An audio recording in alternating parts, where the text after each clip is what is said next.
All right, so here we are with a very simple line drawing of a tree. At this point, we're pretty open. We can add more branches if we need as we go.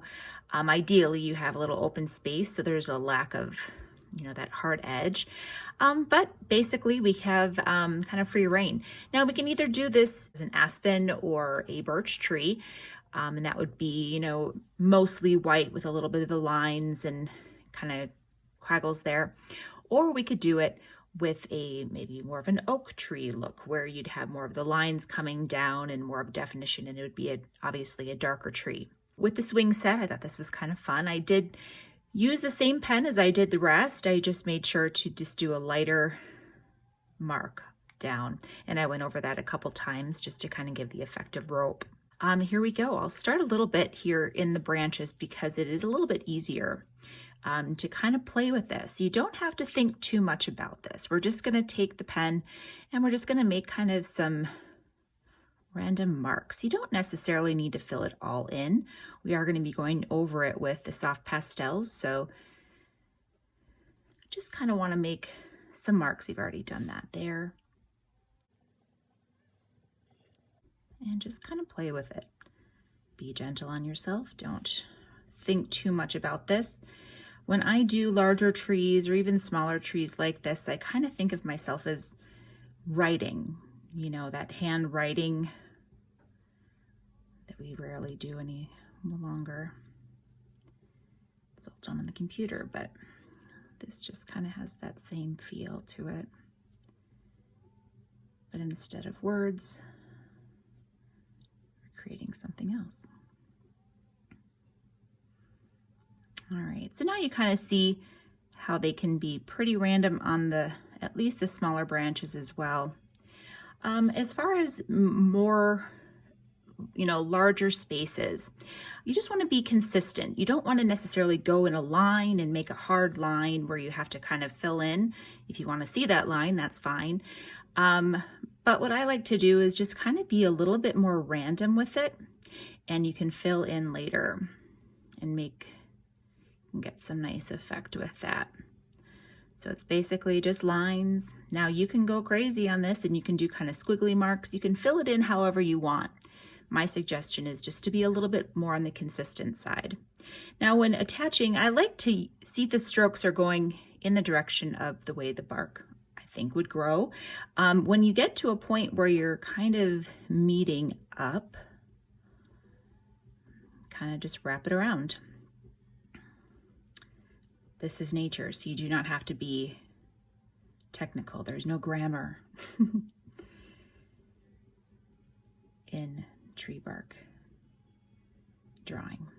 All right, so there you go. I am going to speed it up a little bit and we'll take a look at it when it's done.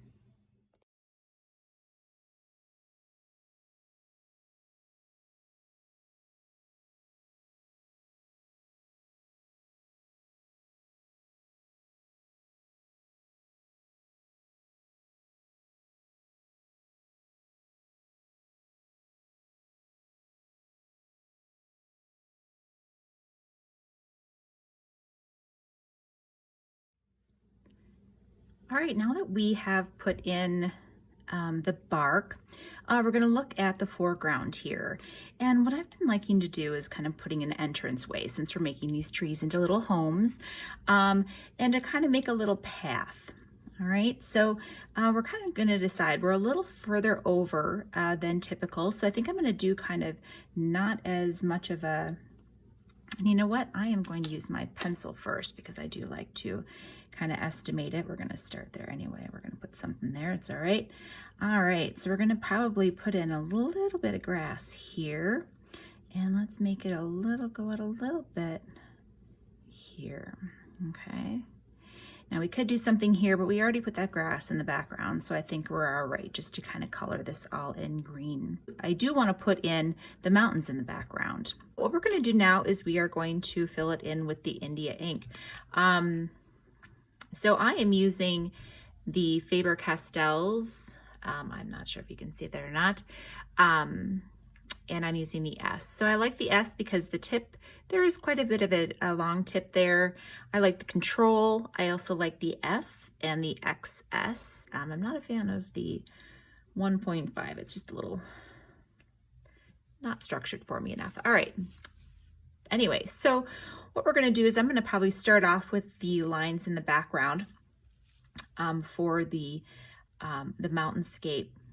All right, so I have broken it up into the 3. So this can be more of the green pasture, kind of in the back with the yellow, and then we're going to do more of the rust and the red. All right, so let's get started here. And this is just, I'm going to go right over the pencil. It is light enough where it erases. Make sure you're not using your pencil too hard when you are doing your sketch. It is kind of difficult to erase sometimes in some types of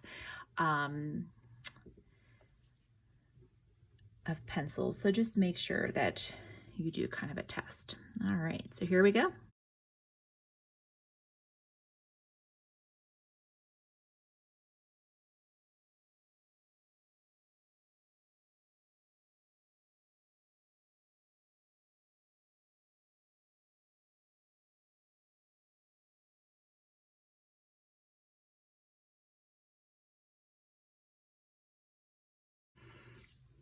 All right, so that is fun. Once it's a little bit, you can wait a little bit, but the India ink dries pretty quickly.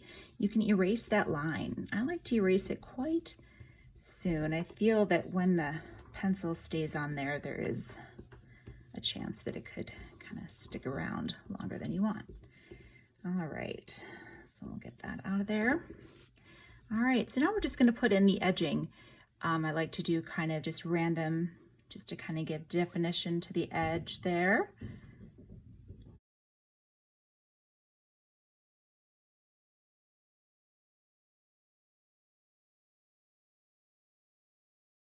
And I do like to put in little pebbles with little grass here and there.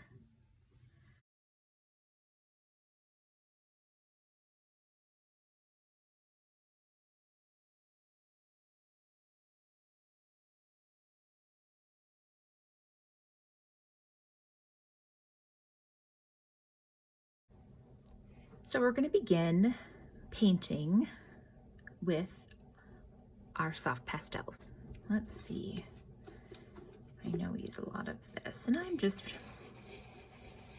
gonna put a little bit on there. You don't need a lot. Okay. So I am going to start, I think, with the tree again.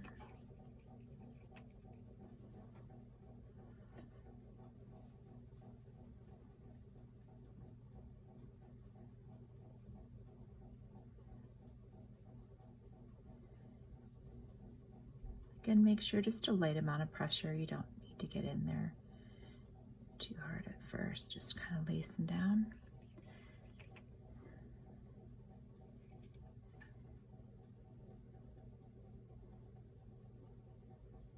As you can imagine, this is very dusty, so just make sure that you're not in a very windy area.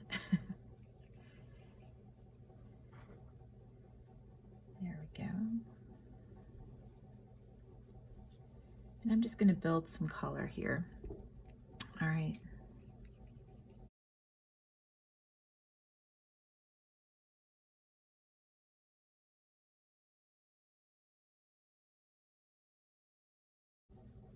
Okay, so I'll finish up the tree and we'll get back to you in just a minute.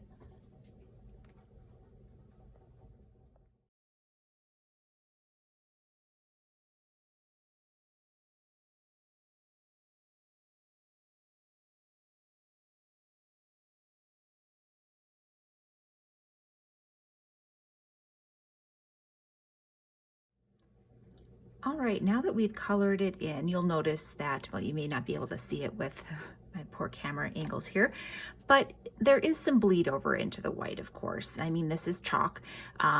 It's very light, and you're gonna wanna gently blow or have an air gun to kind of get rid of the excess. You can see it kind of here. you're gonna have some excess dust, but all you're gonna do is you're gonna take your eraser, I love these gummy erasers, and we're just gonna go in and clean it up. You don't have to get too intricate at this time because we're gonna probably have to do this again. But I do like to get it because it does kind of stay in the paper after a while. So get as much as you can before it kind of sets in that paper. And it's just a little bit more difficult to erase after that. So, all right, and you're gonna wanna be careful as you're moving around your paper that you're not smudging through your work. I often do that because I'm not paying attention. All right, here we go. Okay, all right, so there we go. That's the tree, and we'll move on.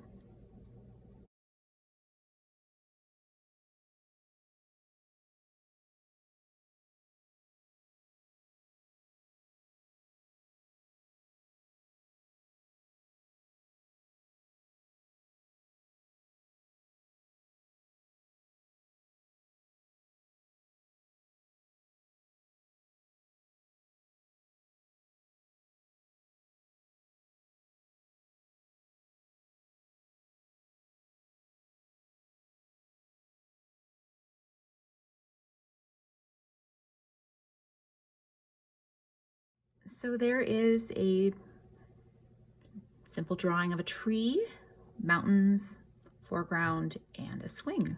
And I'm using India ink on a cold pressed watercolor paper and using Rembrandt soft pastels. Like I said, 180 grit sandpaper just to kind of buff down the color. All right, enjoy.